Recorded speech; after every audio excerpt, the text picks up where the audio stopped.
really quick, just to kind of wrap up the conversation on the whole like waiting to hook up thing.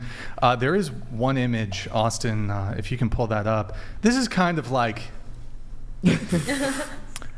that's like, you know what I mean? That's kind of like, okay, you're gonna be, do you want to be that guy in the suit? And here's the crazy thing. A girl will be like, yo, I want to wait 3 months before hooking up with you. And then as soon as you break up, the next boyfriend, he's not going to have to wait. The next guy she fucks, boom. Instant, son. I'm just saying, it's fucked up. It's fucked up, boys. I think, Brian. What's up? I think you're a little traumatized. Yeah, like personal. Okay, bro, look, I don't know if you're fucking bad in, what's the fucking terminology? What the fuck? Hang on. This is some Benedict Arnold shit going on right now. Some Benedict Arnold shit going on, Brian. Who's that? Q's Benedict Arnold. Is that the Benedict Arnold? Is that the guy who turned on the U.S.? Yeah, he turned on Washington. Yeah. He went to the British. He joined the Redcoats. The British. Joined the Redcoats. I got a tendency to psychoanalyze, so I'm wondering why Brian is so hyper fixated on. It's Judas-like behavior, is what I see. Bro, so what? Behavior. So you're telling me, Q, you've never encountered a girl who's like, every single girl, isn't your body count? Well, I don't want to, okay, I'm not going to reveal anything. Every single girl you've dated, you fucked all of them right away. Yeah. First or second, every single one. There's never been a girl who was like, oh, no way. I could probably tell you why she's like that. Why who? Why the girl is making you wait. I feel like it's probably because every other guy before that has probably not taken her seriously, even when they did sleep with her. So she probably just got exhausted about it. Sure. And she's probably just trying to break the cycle. And it probably has nothing to do with you. Probably just the fact that every guy before this that. makes Brian's point. I completely agree. I told you that makes Brian's point. That makes Brian's point. That's faking virtue.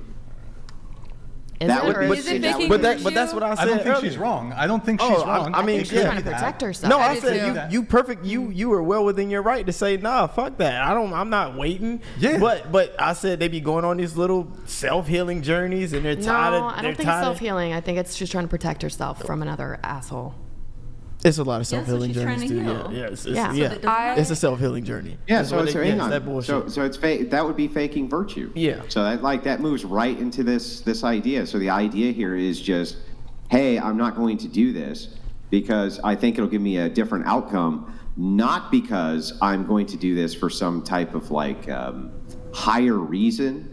Or because I don't want to sleep with this guy. It's just like I'm going to try something different because it'll give me a different outcome. So now I'm not going to sleep. That I think is faking virtue. I think that's what that is. How is it faking though if that's how she feels? I think virtue is like that's kind of a loaded word, and like it's. I think there's I think there's a little bit of confusion in a way. Like I think a woman could see a cycle in her past of, okay, I keep sleeping with these men and I'm not getting the outcome that I want. So here comes along this guy. Let me switch up my pattern because I want a different outcome, not because all of a sudden homegirl picked up a Bible and decided she wants to be the next Mary.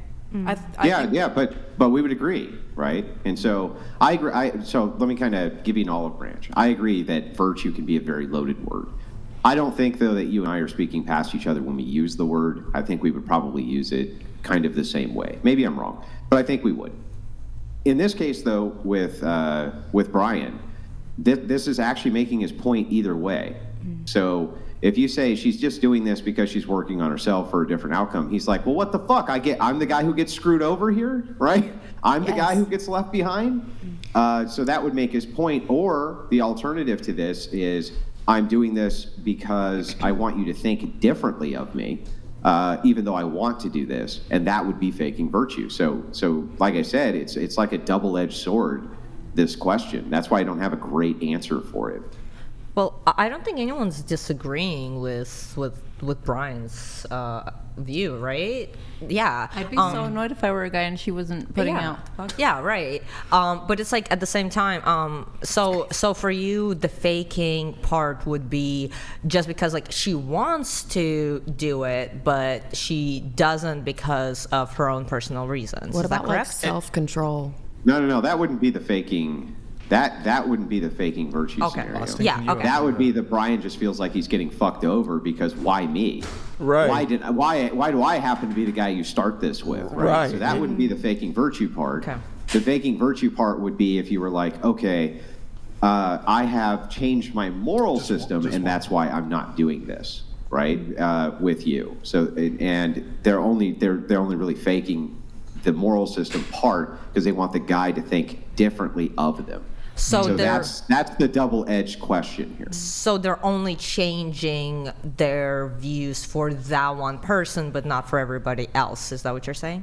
Well, no, they're just basing it on how they're perceived. So I'm changing this behavior because this guy or these groups of guys or whatever will perceive me differently.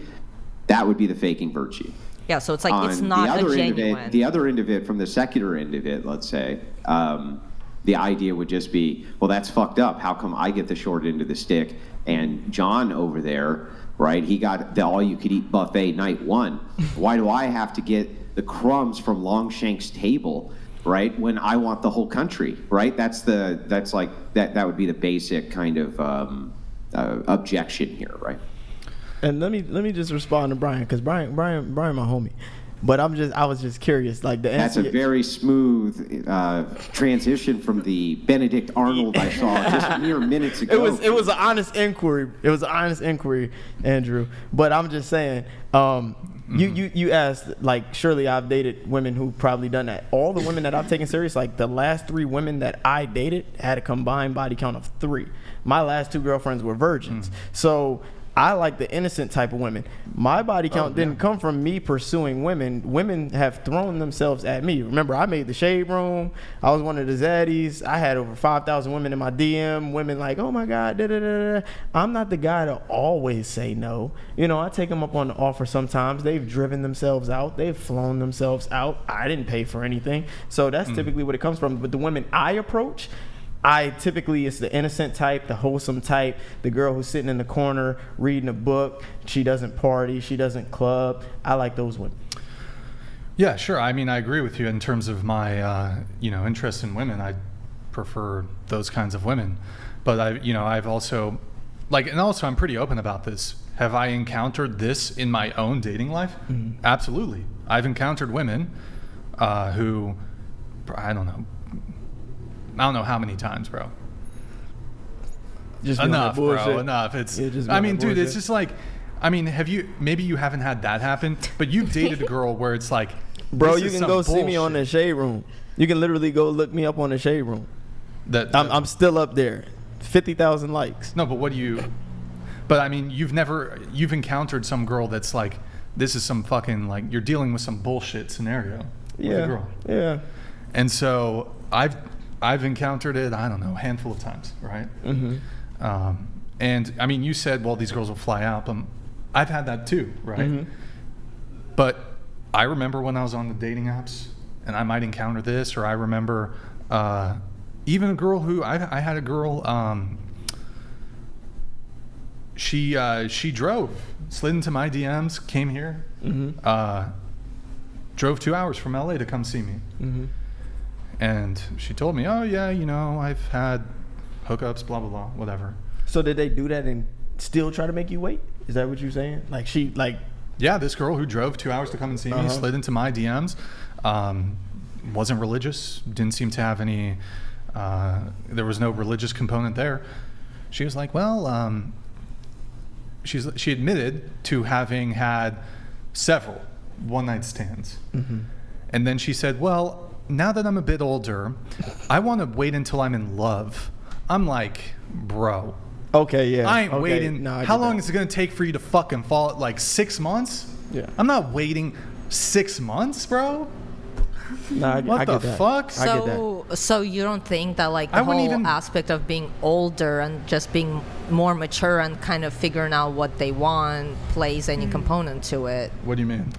More mature? Well, you said, like, she's older, so it's like, I just more mature, like, in a way that now there's a different kind of like. Well, this is one of the big criticisms is, so a lot of guys, when not all men, some guys are fine when they're in their younger years.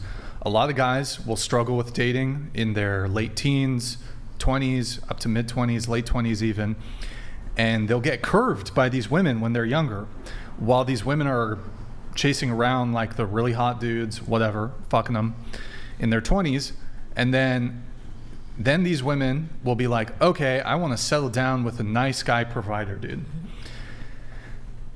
And so what ends up happening is, like, a lot of guys will see that and be like, hold on. So you spent your 20s, arguably your best years, when you're most attractive, when you have the least baggage, the least trauma, the most feminine.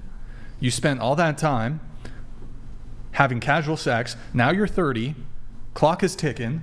You see me as a retirement plan. Fucking retirement plan. You see me as the nice guy, safe guy. You got me fucked up. Back to the streets you go. That goes both ways. How does it go both ways? Because men also be going all around town. Well, here's the difference, though, is that every single woman has access to hookup culture. Not all of them engage in the hookup culture, but far more women engage in hookup culture than do men. So what you end up happening is you have these hyper attractive men that'll fuck like 200 women, and then you'll have like a large portion of women who will have like 10, 20, 30, 40, 50 body counts, perhaps not quite as high as these men who are just basically taking the lion's share of the women. And this is throughout high school, college, etc. And so far more women will have access to this hookup culture. So if 50% of women are engaging in hookup culture with 10% of the men, who's to blame really? Both. Wouldn't be. Right, Takes but there's two to tango. more. Hold on. Yes, but there's more women to be blamed. Does that make sense? Well, what So if the woman's 10 just looking for a relationship, though, and all these guys are just like not taking her serious right now in her 20s? So What- she just has to keep going guy after guy because nobody's going to take her seriously. Well, let me ask you a because question. guys Hold on. aren't interested. Wait, hold on. Because she's picking men. One, all you women, you pick the men that you're with. One, and then secondly, you tend to have very terrible appraisals of one. We already talked about this rating thing, although we should have asked it before we. Anyway, a lot of women have really terrible appraisals of their own attractiveness, and then the men that they can get in a relationship. So there's this differential whereby a guy will sleep with a girl he would never consider being in a relationship with just based off of her looks. So she could be like unattractive, but he'll still sleep with her. He'll keep her around for casual sex. Women typically don't do that.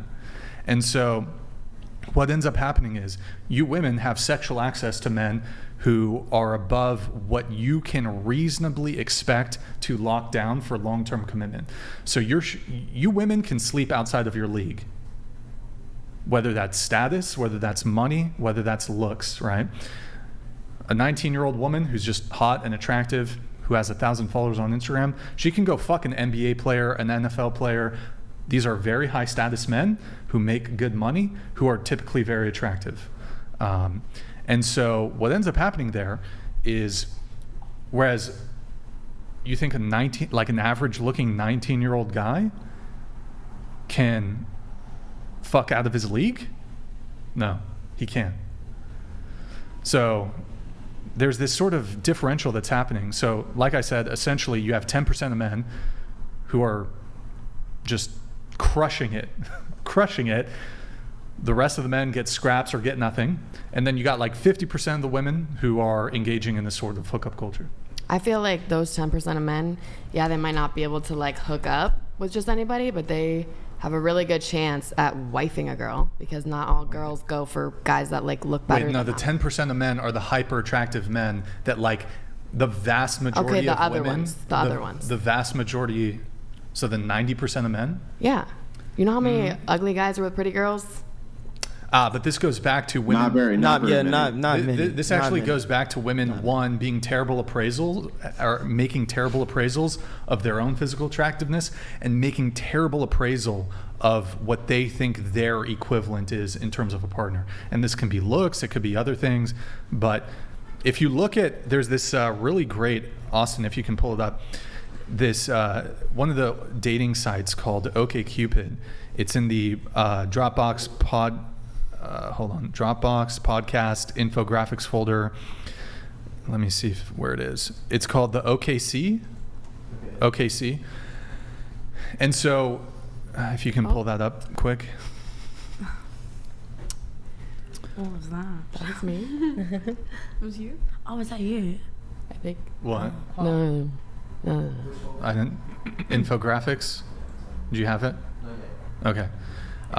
So essentially, what this graph is going to show is that men tend to rate women pretty reasonably, bell curve, whereas women are very, very harsh judges of male attractiveness. Do you have it? Yeah, the majority of, yeah. Okay, so hold on. I'll say it again. So just Dropbox folder, podcast folder, infographics folder. Yeah, the data's skewed to the left, I think. And what's the file? Okay, see? I just have a quick question. Yeah. Like, does the way that the men actually present themselves and like their assertiveness, just because like with your case, for example, like they didn't go, they didn't like try, they were more introverted. Does that play any role in their like attractiveness and why they're not getting the women? That's the strongest predictor. Hold on, yes. sorry. What do you? Can you drag it?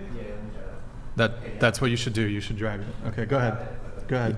Yeah, she asked, she said, does extroversion play a role? A man actually approaching a woman and being assertive, and that is the number one predictor of a man's ability to get women. You have to approach women.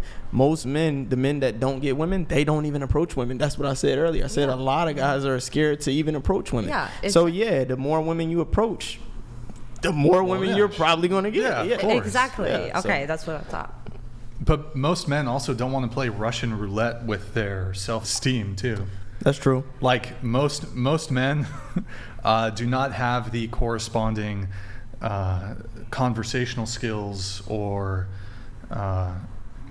charisma. So you don't think that's on men, that's the reason why they're not getting women? Women don't have it either. But They they don't have like- what? Most women. Well, here it's not a fair comparison because we go off their looks. Like no, but if a girl approaches a man, their level of success is just automatically going to be orders of magnitude greater than a man to begin with. So, and also men are typically not going to be like, most men don't get approached. So if a woman does approach a man, it's rare. Even if she's unattractive, he'll take it. He'll be very polite about it. Whereas most women are typically going to like, if they're not attracted to a guy, immediate like creep fear response. And like, it's going to, it's going, not only is it going to like, if there's other people around, like that's not a good thing. Let's pull it up really quick. But don't you think that women, Brian, if they want to be approached, tend to put themselves in a situation with a guy where they will be? So yeah, like I agree that most of the time women won't approach men for a date. But my kind of disagreement on this comes up when I look at dating dynamics. Women, if they want a guy and a guy's not approaching them, they seem to present themselves in such a way where they make it very well known that they would like him to. Yeah. Well, what is the the context in which they are doing this? So it could be things like they just talk to him a lot more in a social setting than the other guys. They're a bit more flirtatious, things like this. Yep. They're not just like coldly walking over and approaching and saying, "Hey, hot guy, you want to go out to the moon?" Right? They don't do that, but it does seem like they put themselves in situations where they're around this particular individual much more to kind of signal to him that I want you to ask for more. Right? For example, the last girl, remember the girl that I was involved with all basically last year when I came on the show and I was like I was talking to her. The way that we started was when I was working at our university rec center as a student, she would run the track every day. And one day she ran by me and I turned around and looked at her, and when she looked at me, she gave me a little eye roll and smirk like, yes, like that. And I said, yo, come here, like that. And she got up and came to me. We started having a conversation, and then one thing led to another, and we just started dating. But had she never did that, I would have never known that she was interested. I knew she was interested. Well, because they I tell knew how to read it. their. I mean, at least when I was younger, like they tell their friends, right? And then their friends would. It would somehow get back to you in the grapevine and shit. Like there's they have ways of letting you know that they're interested without ever telling you they're interested. But I mean, so I think this would fall back to women's hypergamous nature. So they're going to do this for the top 10, maybe top 20% of men. That leaves 80% of men never receiving that sort of even covert sort of subtextual initiative, token initiative that women will display. So, I mean... But then are they showing the interest in that case at all? Those 80% of men, are they showing that they're interested in any way? Yeah, and they're getting rejected. Okay, fair. Let's pull up the chart, please. All right, so this is how men rate women on OkCupid. You see that's a pretty reasonable distribution from least attractive on the left, most attractive on the right, and then how women rate men. So women are very harsh judges of male attractiveness, which I think kind of goes to women being poor assessors of where they stand in the dating marketplace, which is typically why they end up chasing fuckboys who they don't get commitment from. So what do we do about that? What do you mean? How do we fix that? Well, Stop giving up the pussy. Nah, even if you don't. Well, I mean, you're kind of fucked because Exactly. you've already poisoned the well to some degree, because once, for example, if you were rich and then you became poor and then your living conditions decreased substantially, do you think that would be hard to cope with? Like you lived in a really nice house and now you're living, you have you've got a roommate and you're living in the slums. Would that be hard to cope with?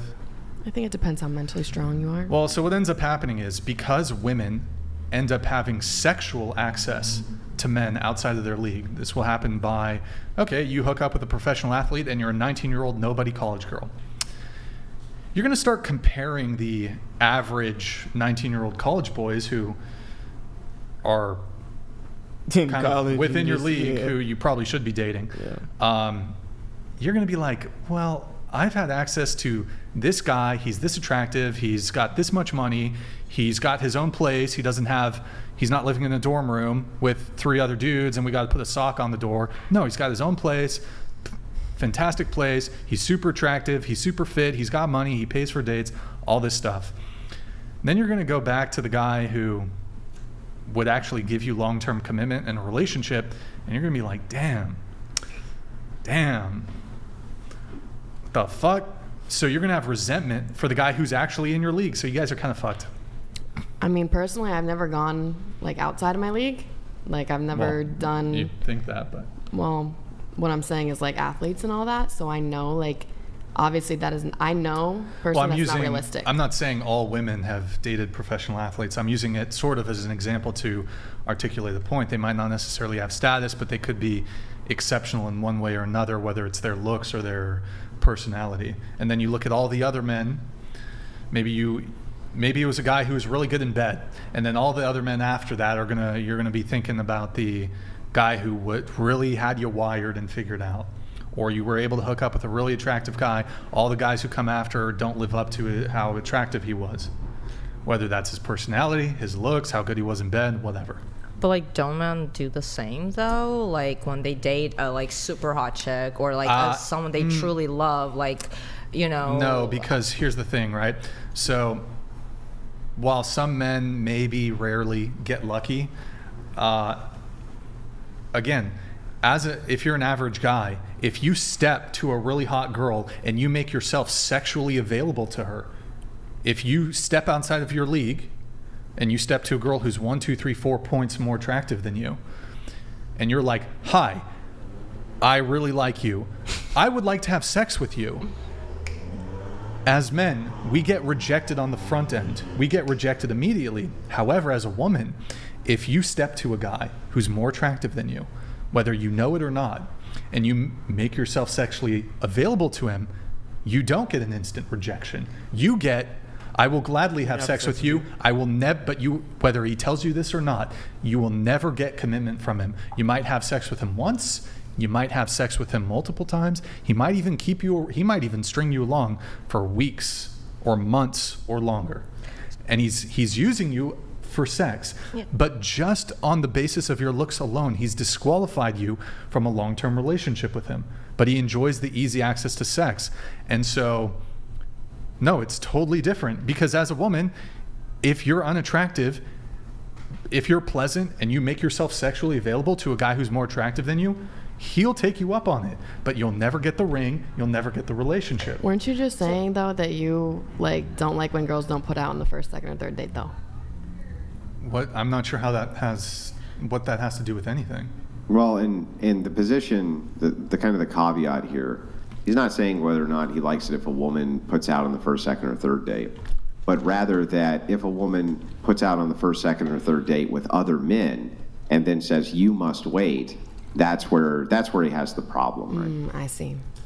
Okay, so I don't disagree with you at all. I actually do agree with your position, but it's like, for example, like I've heard like on TikTok from a lot of women that they say that once a man, who's like average, let's say, and he gets a girl who is, above him, and it doesn't, and during that relationship, his like view of himself raises, so they often end up cheating, and they kind of, because they think that, oh, I can get this girl who is way hotter than me, so that means I can get others. So I've heard this that like view. So like the that's Billie what I'm Eilish asking. quote, like you give an ugly man a chance, and he thinks, I don't know what the fuck she. That Yeah. bullshit. Is Something that like what you're that. talking about? Like, don't hater fuck shit an ugly said. guy, because then like it goes. Well, But again- that's not what I'm saying. But it's like how you pointed out. That's like once a woman like gets to a man who is like above her, and then she kind of raises her. She raises her standards. So it's like she doesn't give other men a chance. So I'm kind of like talking in that kind of similar scenario where a man gets with a hotter woman, and then they think of themselves as way more important because they can get it. So there's two things. One, he's probably bringing something else to the table, whether that, I mean, all the women here said, I think you were saying, well, if he can be really hot, but if he's not bringing stimulating conversation or intellectual, then whatever. So men can attract women in more ways than just their looks. They can make up for it either with status. You look at certain rappers or musicians, these men are not always particularly attractive, but there's no shortage of women who are ready to date them or have sex with them. So there's status, there's money, and then there's personality. Some men have very endearing and charming or Riz or whatever you want to call it, personalities, and they can get women this way. However, though, the second component here is that while I'll grant that there are ugly men that can get with more attractive women, this is absolutely dwarfed by the amount of women who are sleeping with men outside of their league. Yes, so sure, that's yes, there's ugly men who got a better looking woman. And then but they it's kind of not just, as common. It's not nearly as common as the reverse. I'm not saying that it's common. I'm just like asking, like, how does that correlate? Like, What do you in mean? your opinion, like, because, that's fine because you did answer my question. So yeah. Okay. Yeah. Well, I have a question for you in a way. Like, I think that's so subjective too, because sometimes there are guys that are dating or seeing women that are substantially or just more attracted to them, and they're just grateful in a way, just very loving and adoring of their partner, of like, yeah, you know what, she is out of my league. I'm not gonna cheat. I'm kind of self-aware. I'm a 5 and she's like a 10. Yeah.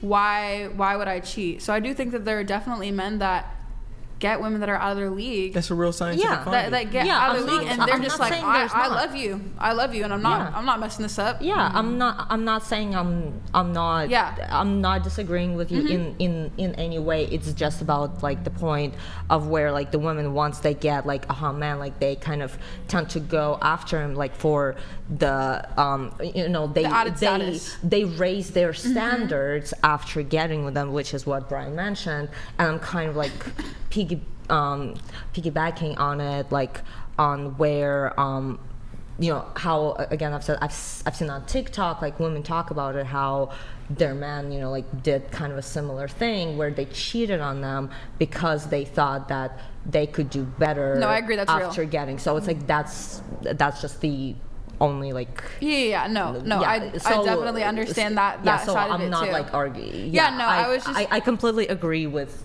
the Both, points. yeah. Yeah. Okay. Here, let's do. Can we go to Twitch really quick?